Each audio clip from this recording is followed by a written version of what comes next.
And every time when I felt like I was gonna die on the mountain, I was like, not today.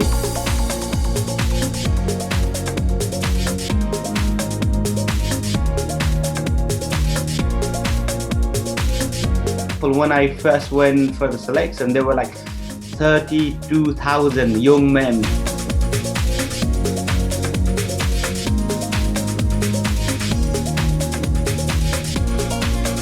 And next time we woke up was in Catterick. And I was like, is this really England? It's worse than Nepal.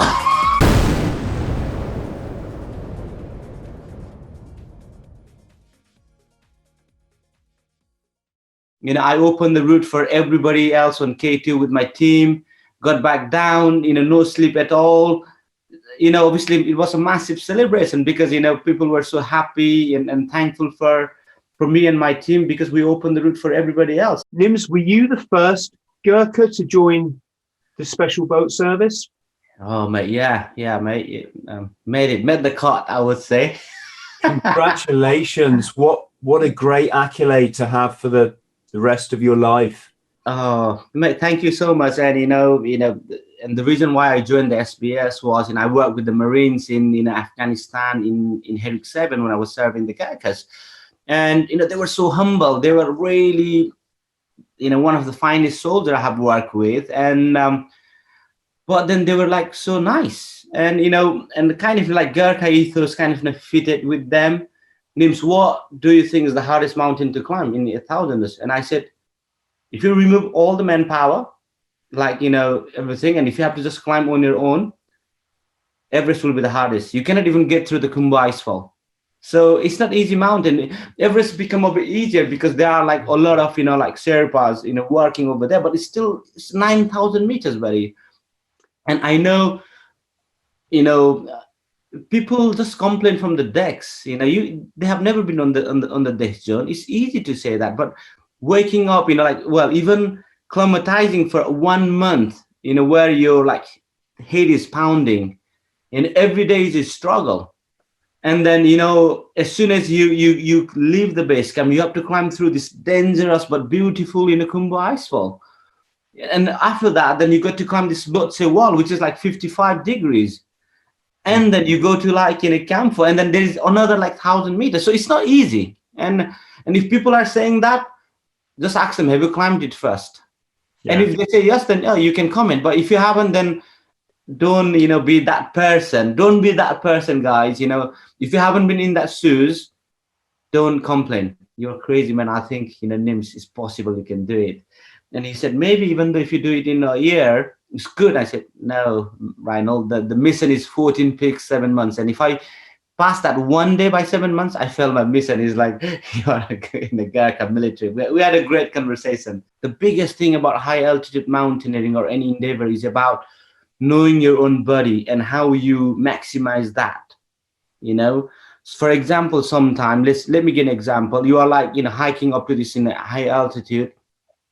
And if you just push that, because you can push, you can just climb a bit extra harder, but then you don't have the knowledge and you don't know that your body well, then by pushing that extra few hours and sleeping at that altitude rather than stopping and assessing, that couple of hours can change the whole dynamic.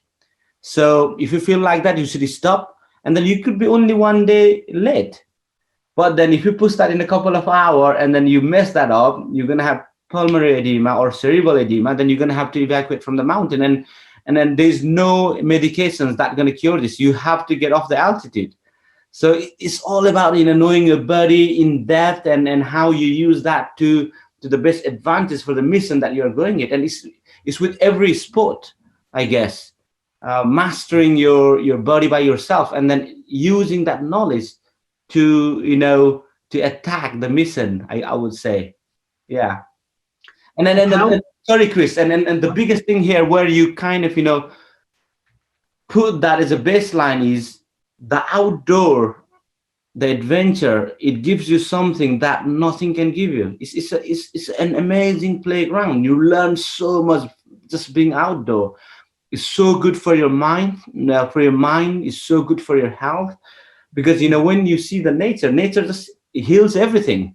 do not compete with anybody else. If you just try to be best, and if you try to compete, be better than who you are yesterday, then you are in your own momentum, you are in your own rhythm, you are in your own pace, and then you do so much better if you take that approach. If money was my priority, guys, I would have never left SBS when sacrificing almost $1 million in dollar worth of pension, and I wouldn't have certainly rejected the offer from our friends of the road, and all that. And then if you check out, and I'm not that kind of person, so I know for myself, I'm true. I'm all about being fairness. I'm all about being honest and all that. So at least I have that, and then people cannot buy that from me. And I'm a pure soul. I am a true guy. So being able to be able to represent not only myself, for those people around the world where I cannot be bought by money and all that, I think it's a really great power to have, buddy. I'm guessing you still have your kukri. Like, that's with you for life, right? Yeah, man, I have it. I got like couple here. I have it. Like you get one given when you passed out with the gurkhas and all that. So, and yeah, and Ann Middleton, who is a great friend. And then to be fair, mate, he's one of the sponsor who just who didn't ask for anything else. He just sponsored the money, and he's like, yeah, brother, there you go. I really want you to do well, and I really want you to smash this project. I don't want you to do anything Instagram post. I didn't want you to say anything. So I think that's what true sponsorship is. Being as a leader, you also should be able to lead from the front, when there's a time, and you should be able to know when to step back exactly.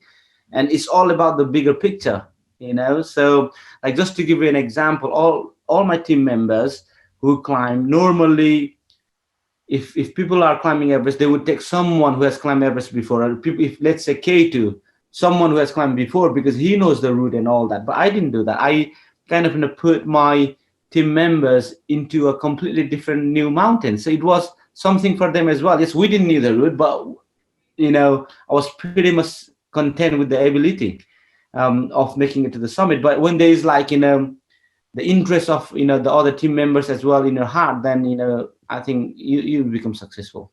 There will be like some leaders who just want to be leader, and they are like true leaders and all that. So yeah, it's and then as I keep saying, if you really put the interest of your men that you're working with in your heart as well, then you achieve the bigger goals. And that's for any companies or anything else. And if you are the owner, CEO, if you just have the only interest for yourself, you're not going to grow massively, because everything is a team there. Oh, Chris, I cannot announce that. It's a very secret, buddy. But it's going to be something massive and equally big and all that. So yeah, let's Hey, it's not Celebrity Big Brother, is it?